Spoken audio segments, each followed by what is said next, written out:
Tudo bem? Bom dia, bispo. Bom Tudo dia. bem? O que aconteceu? Então, meu irmão, a minha família mora na Bahia e a gente faz um tempo, anos que a gente é da igreja. Recebi, no final do mês passado, uma ligação da minha mãe que meu irmão tinha sofrido um acidente e ele sofreu traumatismo craniano. O capacete saiu da cabeça, ele fez operação, cirurgia, tiraram um pedaço da massa cefálica do cérebro. Então, assim, esse é meu irmão, jovem, com a vida toda pela frente. Na opinião do médico, ele não sairia, e se saísse do hospital, ele sairia com grandes sequelas. É igual o rapaz que levou o tiro, então. Para o médico, não tinha jeito. Não. Era impossível ele viver. Se vivesse, seria cheio de sequelas. E conforme a batida, isso aí é um blog que saiu no blog da cidade onde eles moram. Aí ele estava em coma? Estava em coma. Sim. Pelo tamanho do acidente, pela proporção do acidente, ele poderia sair, se saísse, não andar, perder a memória. E, assim, a recuperação dele foi muito grande, pelo fato da prova que eu fiz com Deus. Porque eu não aceitava. Assim, eu fiquei revoltada, não pelo fato do acidente, porque foi um descuido dele. Moto, a gente sabe que é perigoso, mas a minha revolta não era pelo fato dele ter se acidentado, dele ter feito a cirurgia. A minha revolta era ele morrer sem a salvação. Porque está escrito na palavra de Deus. Então, eu e a minha casa vamos servir ao Senhor. E Deus tem que salvar a minha família.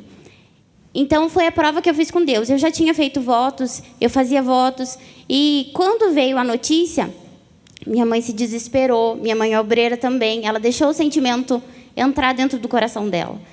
E eu não aceitei.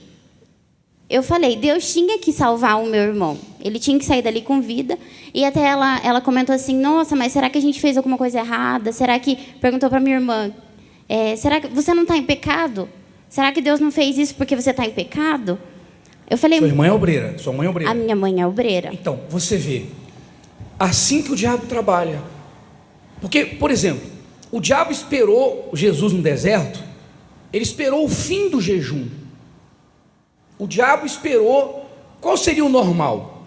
Bom, você está mais, digamos assim, você está mais forte, você está mais consagrado, no início ou no fim do jejum? Hã? Não é assim? Por que o diabo não foi no início? Por que o diabo então já não tentou Jesus logo no começo, já não tentou quebrar o jejum?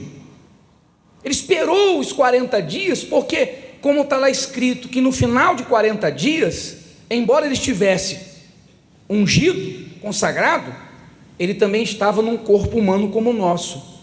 E disse que Jesus teve fome.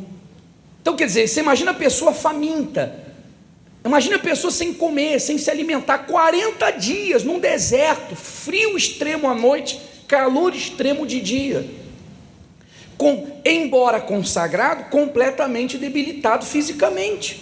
E o diabo sabia que aquela era a oportunidade de pegar Jesus debilitado fisicamente, para que ele não pensasse, não raciocinasse por causa da fome, do desgaste físico, do esgotamento físico, e aceitasse as ideias dele, aceitasse a sugestão dele. Então, se o Senhor Jesus aceitasse a sugestão, a ideia do diabo, ali ele seria vencido. Por isso que o diabo expõe, tudo bem, no fim de 40 dias ele vai estar consagrado, vai estar ungido, mas ele vai estar também faminto, e é a única oportunidade que eu tenho. Então, embora uma pessoa de Deus, embora uma obreira, servindo no altar, e isso é para obreira, é para pastor, é para bispo, é para todos nós, foi um momento em que ela ficou debilitada emocionalmente, porque é um choque. Obreiro, bispo, mãe de bispo, esposa de bispo, de pastor, não interessa, nós somos seres humanos. E é um choque. Você de repente vê teu filho bem, em outro instante, numa UTI, e o médico dizendo vai morrer, e se não morrer, vai virar um vegetal. É um choque. E o diabo conseguiu naquele momento, por causa do coração de mãe, do sentimento de mãe, ele conseguiu trabalhar com pensamentos. E ela deu ouvidos, então, ao que o médico, embora saiba o que está falando, mas ele está limitado. E aí você vê que aí o diabo começa a jogar com a pessoa. Ah, mas por quê? Por que isso aconteceu? O que está acontecendo? Será que a gente pecou? Será que a gente errou? O que a gente fez de errado? Ao invés da pessoa partir para cima do diabo, não aceito, se está escrito, tem que acontecer. Porque é questão de fé. Principalmente com relação aos milagres, não tem a ver com santificação, milagre é fé. Você vê que o bispo falou essa semana, 10 leprosos foram até o Senhor Jesus. 10. Então, quando os 10 leprosos chegaram até o Senhor Jesus, ele não sabia que 9 dos 10 seriam ingratos, 9 dos 10 iriam desprezá-lo, virar as costas para ele, nunca iam dizer nenhum obrigado. Sabia ou não? Sim ou não? Você já ajudou uma pessoa, já estendeu a mão para ela, fez um bem grande ou pequeno, e essa pessoa nem um obrigado deu, depois virou as costas, virou a cara para você? Quem já passou por isso? Você sabe o que é isso? Será que você ajudaria essa pessoa se ela viesse pedir a tua ajuda e você soubesse que ela ia virar a cara para você, que nunca mais ela ia olhar na tua cara, que ela ia te desprezar, te rejeitar? Você ajudaria? Jesus ajudou. Ajudou não, curou. Por quê? Porque ele não estava ajudando, ele estava respondendo um ato de fé daqueles 9. Eles tiveram fé para chegar até ele, eles fizeram uma prova, eles fizeram um desafio. Você sabe que o leproso morava numa cidade só de leprosos, eles eram imediatamente expulsos da cidade. Eles não podiam conviver com as pessoas dito normais, por causa da lepra. Se eles voltassem, eram apedrejados até a morte. Quer dizer, aqueles leprosos fizeram uma prova, eles tiveram fé para fazer uma prova. Peraí, se ele é mesmo o Filho de Deus, se ele tem esse poder, então nós vamos lá, porque se é, vai ser na nossa vida. Então eles correram o risco de serem apedrejados pelas pessoas. Eles não podiam se aproximar dos sãos. Então não foi um pedido de misericórdia, foi uma prova de fé. A gente pode ser apedrejado, mas é melhor morrer apedrejado, entende-se, melhor morrer apedrejado do que morrer aos poucos com essa lepra. E se ele realmente é o que nós estamos ouvindo, se ele é quem nós estamos ouvindo, então nós vamos sair de lá curados. Amém, pessoal? Então, mesmo o Senhor Jesus sabendo que ele seria desprezado, rejeitado pelos 9, porque eles tiveram fé, porque fizeram uma prova, então o Senhor Jesus os atendeu. E olha que eles não saíram curados dali, hein? Eles saíram da presença de Jesus leprosos, porque está escrito que quando eles estavam indo, não sei quantas horas, quantos quilômetros, mas quando eles estavam chegando na cidade deles, foi que eles olharam e a lepra havia desaparecido. Então eles saíram da presença do Senhor Jesus curados ou leprosos? Fisicamente, humanamente, aos olhos nus, leprosos, mas dentro deles eles já estavam curados. Eles não duvidaram, e lá na frente a lepra desapareceu. E aí você sabe que um só voltou. Então, se tratando de milagre, não tem a ver com santificação. Se tratando de milagre, não tem a ver, eu não mereço, eu não conheço a Bíblia. Não, tem a ver o seguinte: você crê no que o Senhor Jesus fez? É isso aí. Milagre é isso.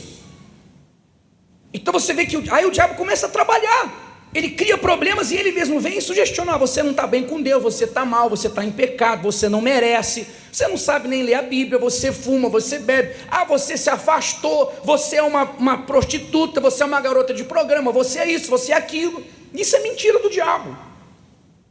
Então você vê que mesmo uma pessoa que está vivendo em santificação, servindo a Deus, ficou confusa, e ela chorou Bastante. E assim, na visão da sua mãe ia perder. Ia. Infelizmente, igual o senhor falou, mesmo obreira, eu falei: mãe, ele vai sair bem. Aí o que eles fizeram? Ele morava em casa separada, ela foi lá, entregou a casa, arrumou todas as coisas deles para ele ir para casa, porque ela ia ter que cuidar dele, porque ele ia sair de lá. A sua mãe preparou a casa, tirou ele da casa onde ele morava com a família, preparou a casa dela para cuidar dele o resto da vida. Essa foi a visão dela. Então, eu falei, baseado na palavra de Deus, eu fiz uma prova com Deus. Deus, ele salvou a família de Noé, ele salvou a família de Jó, por causa da fidelidade deles. Então, Deus tinha que salvar a minha família também, tinha que salvar o meu irmão, tirar ele daquela situação. E até em relação ao que ela falou, será que a gente está em pecado? Será que a gente fez alguma coisa errada? Eu falei, não. A gente sempre pediu para Deus criar uma situação para ele se voltar para Deus. Porque ele vinha na igreja quando ele era pequeno, ele se afastou. Então, ele estava vivendo a vida dele. Deus precisou deixar acontecer para ele se converter. E foi uma oração nossa. Eu falei, meu Deus, o Senhor tem que criar. Porque em casa ele estava vendo, ele viu a mudança, ele viu tudo, mas dentro dele não tinha o despertar para ele se voltar para a igreja. Infelizmente, a gente sabe que tem muita gente que precisa acontecer o pior para reconhecer que precisa de Jesus. A maioria. A maioria. E com ele foi da mesma forma. Então, eu falava, meu Deus, o Senhor tem que criar uma situação. De alguma forma, ele tem que ver que ele depende do Senhor. E foi uma situação bem forte. Então, assim, Deus foi agindo, bispo. A minha mãe me ligou no dia 29 de abril. Isso foi num domingo que foi foi no domingo o acidente. Na terça-feira ele passou pela cirurgia. Depois da cirurgia, ele já tentou reagir. O médico colocou ele em coma induzido para ele não se mexer, para não dar inflamação. Aí, foi na quinta-feira, ele já acordou. Então, assim, a hora que minha mãe chegou, a médica falou bem assim, Carlos, chegou visita para você. Você sabe quem é? Sei, é minha mãe. A minha mãe explodiu de alegria, né? Então, assim, se a gente deixa a emoção agir, claro que a hora que ela me ligou, me deu um baque também. Só que eu tenho a palavra. Tá para mim. A gente, fazendo o que é certo ou não, vamos dizer assim, tá ali. É só a gente crer. Então, eu criei. Deus tinha que salvar. E a recuperação dele assim, foi gradativamente muito rápido, bispo. Porque na outra semana ele já estava em casa, ele já está trabalhando. E hoje é dia 25 de maio. Foi abril agora? Foi abril agora. Dia 29. Em abril agora ele estava ali na UTI. Sim, senhor. Agora ele já está trabalhando. Já está trabalhando, porque ele não consegue ficar em casa. Você recebeu a mesma notícia, o mesmo baque, mas a reação foi diferente. Foi diferente. Foi de revolta. Sim. Partiu para a prova com Deus. Era uma prova com Deus. Eu já tinha feito votos por ele. Deus tinha que responder. E Deus respondeu. E aí? E ele agora? Se voltou para Jesus. Ele até... Foi bastante gente pedindo oração por ele no Face e tal. Aí ele colocou lá no Face. Eu agradeço muito a Deus pela oportunidade que ele me deu de nascer de novo. E agora ele está indo buscar Jesus. Entregou a vida para Jesus. Graças a Deus. Deus abençoe mais. Vai com Deus.